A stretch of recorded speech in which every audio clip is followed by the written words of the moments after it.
तो English medium में बेटा 8 चैप्टर तक हमने एमसीक्यू कंप्लीट किए थे। आज चैप्टर 9 के एमसीक्यू हमें कंप्लीट करना है।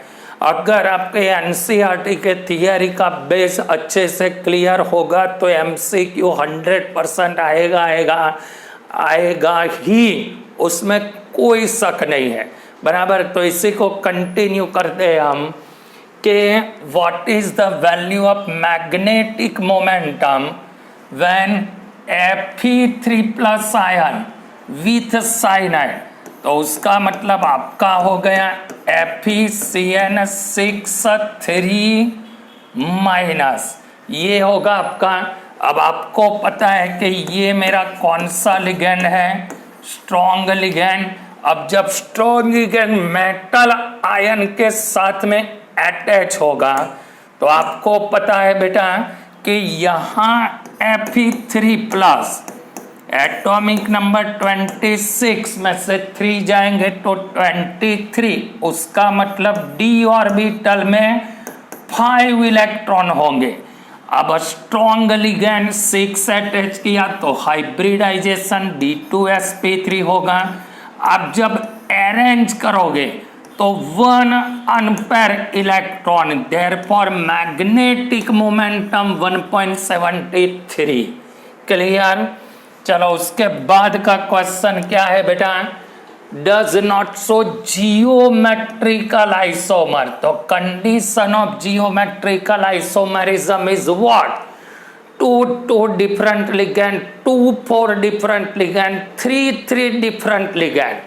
तो इसमें मुझे 2 4 दिखता है, इसमें भी 2 4 दिखता है, इसमें 3 दिखता है, बट इसमें जियोमेट्रिकल पॉसिबल नहीं होगा, क्योंकि जियोमेट्रिकल का कंडीशन क्या है, 2 2 2 4 3 different ligand attach with metal ion. चलो नेक्स्ट में, how many electrons are in 3D orbital in tetrahedral complex compound. तो इसका चार्ज हो जाएगा -2, तो उसका मतलब निकल हो जाएगा +2, एटॉमिक नंबर 28, 2 रिमूव करोगे, argon complete 4s0 3d8। But ये मेरा कौन सा लिगेंड है, वीक लिगेंड। अब वीक लिगेंड को अटैच करोगे तो hybridization of complex compound sp3, therefore यहाँ पे इलेक्ट्रॉन का रीअरेंजमेंट पॉसिबल नहीं होगा। अब मुझे क्या पूछा है यहाँ पे बेटा, 3D ऑर्बिटल में कितने इलेक्ट्रॉन होंगे, तो 8। अगर मुझे क्वेश्चन होता अनपेयर इलेक्ट्रॉन कितने होते तो 2। क्लियर बेटा? चलो, what is the cyclic complex compound by metal ion and polydentate ligand. अगर साइक्लिक होगा तो वो मेरा कौन सा होगा, किलेट कॉम्प्लेक्स कंपाउंड। क्लियर? चलो, which of the following complex sp3d2। तो sp3d2 के लिए मुझे कौन सा लिगैंड चाहिए, वीक लिगैंड। तो वीक लिगैंड आपको पता ही है, क्लोरीन वीक लिगैंड में आएगा। चलो, which of the following complex does not show optical isomerism. अब ऑप्टिकल आइसोमेरिज्म के लिए मेरा कंडीशन क्या है, 1 साइक्लिक लिगैंड होना चाहिए। चलो, 1 साइक्लिक लिगैंड होना चाहिए। तो ऑक्सोलेट है, यहाँ पे एन है, यहाँ पे एन है, बट यहाँ पे एक भी साइक्लिक नहीं है। उसका मतलब उसका जियोमेट्रिकल पॉसिबल हो सकता है बट ऑप्टिकल पॉसिबल नहीं हो सकता है। अब लिस्ट स्टेबिलिटी, तो लिस्ट स्टेबिलिटी मुझे कहाँ से पता चलेगा, बराबर। अब सभी में मैंने स्ट्रॉन्ग लिगैंड अटैच किए हैं, बट ये बेस्ट क्वेश्चन है। यहाँ मेरा CO का चार्ज +2 आएगा, atomic number 27, electronic configuration argon complete 4s0 3d7।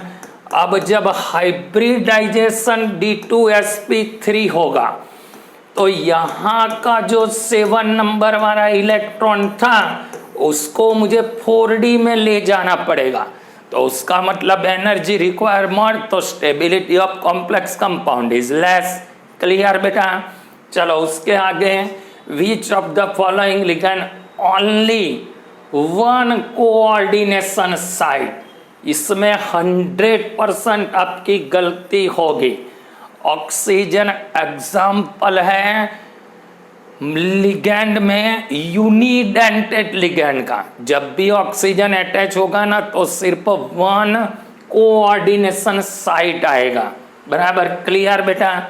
चलो उसके बाद में, विच of the following complex is paramagnetic, तो पैरामैग्नेटिक के लिए मुझे पता होना चाहिए कि जिसमें वीक लिगेंड अटैच होगा उसका प्रॉपर्टीज पैरामैग्नेटिक होगा और होगा।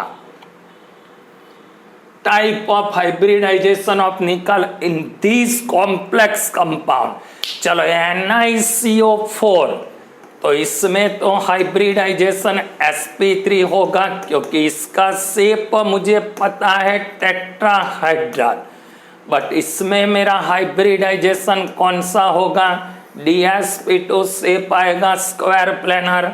चलो, in which of the following complex geometrical as well as optical isomerism, तो जियोमेट्रिकल और ऑप्टिकल दोनों पॉसिबल होगा, ऐसा आपको कौन सा दिखता है? तो मुझे 2 2 2 4 3 3 डिफरेंट लिगेंड, तो उसमें जियोमेट्रिकल तो पॉसिबल होगा ही, but in optical isomer one minimum cyclic ligand present होना चाहिए। तो साइक्लिक लिगेंड मुझे प्रेजेंट किस में दिखता है? FeNH3 twice CN twice 3+। चलो, in which the following pair of complex compound in the experimental magnetic moment and the geometrical set are same, magnetic moment और दूसरा मुझे क्या चाहिए? जियोमेट्रिकल शेप, जियोमेट्रिकल शेप भी इक्वल होना चाहिए। तो ऐसा इसमें कौन सा है जिसमें दोनों इक्वल होगा? बराबर है? तो मुझे बताओ, चलो ऐसा कौन होगा जिसमें दोनों का ऑक्सीडेशन स्टेट और जियोमेट्रिकल दोनों इक्वल होगा? तो यहाँ पे K2 K4, मतलब यहाँ पे तो निकल का ऑक्सीडेशन स्टेट चेंज हो जाता है, यहाँ पे Fe का चेंज हो जाता है। बराबर? यहाँ दोनों में निकल है, एक में निकल का स्टेट हो जाता है +2, दूसरे में निकल का स्टेट हो जाता है -। बराबर? अब इसमें देखो KMnO4, बराबर? तो KMnO4 में Mn कल +7, तो ऑक्सीडेशन स्टेट 0 हो जाएगा, इसमें Ni2+ आ जाएगा। बराबर? तो यहाँ पे जियोमेट्रिकल शेप सेम होना चाहिए। तो आपको पता है कि दोनों में जियोमेट्रिकल शेप सेम होगा, तो ये मेरा आएगा। दोनों में हाइब्रिडाइजेशन DsP2 और शेप कौन सा आ जाएगा? शेप बोलो स्क्वायर प्लानर। क्लियर? चलो उसके बाद में विच कॉम्प्लेक्स प्रोसेस फेशियल आइसोमर, तो मेरिडियनल फेशियल में 3 डिफरेंट लिगेंड अटैच होने चाहिए। चलो, 3 different ligand attach with metal ion, तो ऐसा मेरा कौन सा है जिसमें 3 डिफरेंट लिगेंड है? बी वाला। चलो उसके बाद में separated in the acquired solution, तो इसका 1 इसका 3, तो 4 निकल जाएगा क्योंकि metal ion shows 2 type of valency, primary valency, secondary valency. Primary valency after ionization remove convert into ions, तो बॉक्स मेरा 1 होगा और 3Cl रिमूव हो जाएगा। चलो उसके बाद में what is the number of ion are release from the acquired solution of ferric hexacyanoferrate, ferric hexacyanoferrate जिसका ऑक्सीडेशन स्टेट 2 है, इसका ऑक्सीडेशन स्टेट 3 है, तो यहाँ से मेरा ऊपर जाएगा 4 माइनस, तो मेरा कॉम्प्लेक्स कंपाउंड हो जाएगा Fe4 FeCN6 थ्राइस। तो इसमें से नंबर ऑफ आयन कितने रिमूव होंगे? 7। चलो complex compound content DsP2 hybridisation पता ही है, K2NiCN4 NiCN4 2 minus source DsP2 hybridization. What is the coordination number? EDTA। चलो EDTA तो हेक्साडेंटेट लिगेंड है बराबर, और उसका वैलेंसी आएगा -4। Coordination number 6 and valency -4। चलो इसमें मुझे क्या चाहिए? The correct oxidation state of chromium.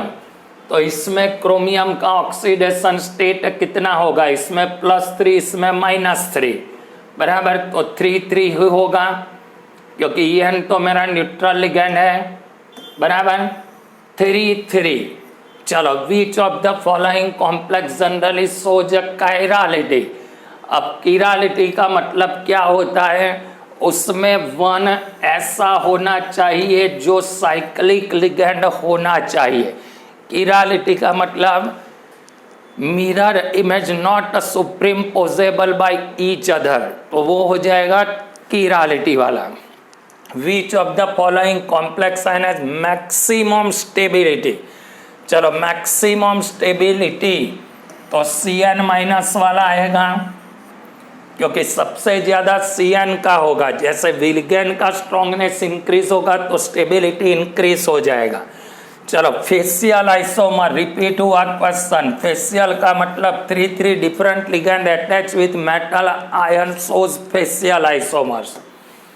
फिर which of the complex following tetrahedral geometrical. चलो टेट्राहाइड्रल तो मुझे पता होना चाहिए, बहुत बार ये क्वेश्चन अभी आके गया है। तो टेट्राहाइड्रल किसका पॉसिबल नहीं होगा? इसका DsP2 हाइब्रिडाइजेशन है। चलो what is the IUPAC name of sodium nitroprusside? उसका फॉर्मूला है Na2FeCN5NO+। तो इसका चार्ज हो जाएगा 2। तो अभी मेरा 3 वाला आएगा सोडियम पेंटासाइनो नाइट्रो, कहाँ पे है?